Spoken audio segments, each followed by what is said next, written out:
Hello everyone, my name is Dr. Jason Goulet and I'm going to walk you through the concepts of tone and irony in literature. So let's start with the basic definition of tone.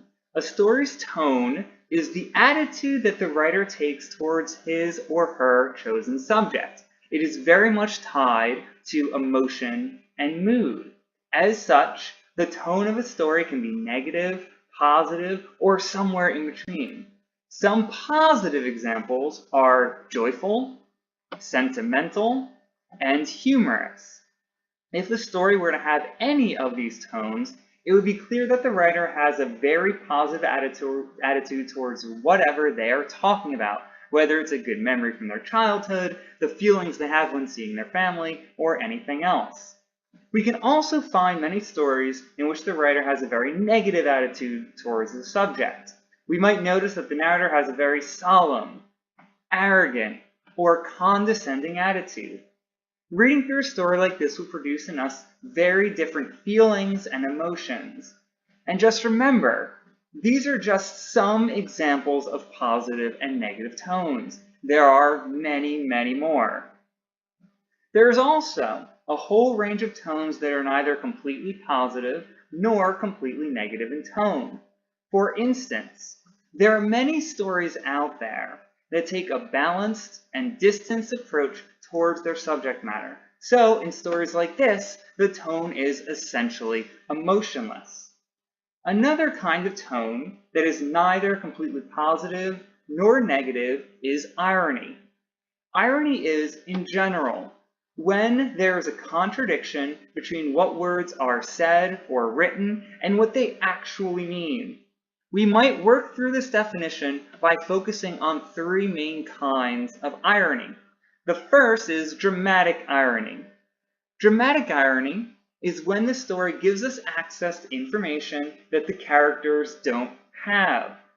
For example, if we were watching a horror movie, we might see in the background the murderer sneak into the house while being unnoticed by the other characters.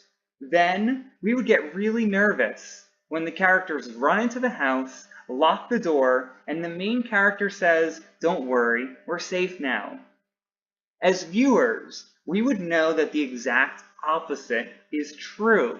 Suddenly, we feel an emotion that is almost directly opposite to what the characters feel. The second kind of irony is verbal irony. This is when someone uses words to mean something different than their actual meaning. For example, imagine that you and I were watching a romantic comedy, and you knew that I hated the endings of romantic comedies.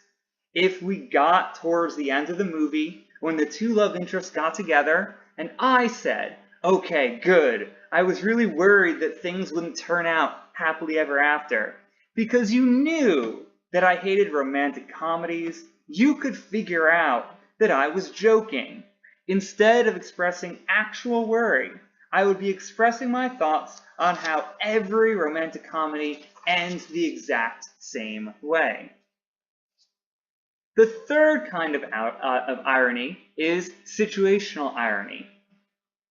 This is when a person's actions bring about a very different result than what they wanted or expected. For example, consider the movie Shrek. In this movie, a young woman and an ogre fall in love with each other.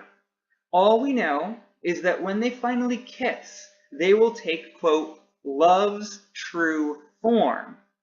Everyone, including the characters, expect this to mean that the ogre will be turned into a human prince.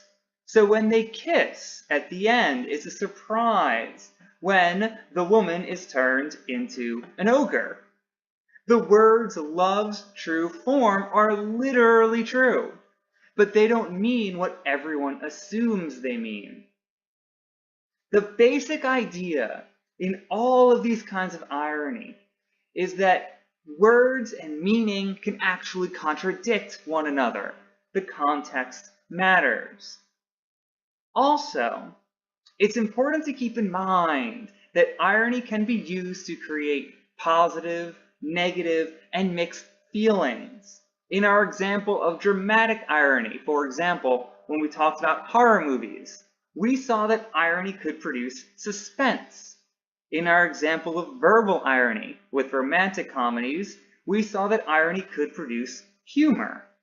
And in our example of situational irony with Shrek, we saw that irony could produce surprise.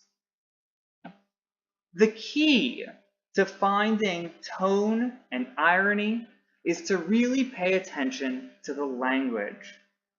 Look for the clues about how the writer and the narrator emotionally connect to their subject. Language does not exist in a vacuum. It has emotion and feeling attached to it.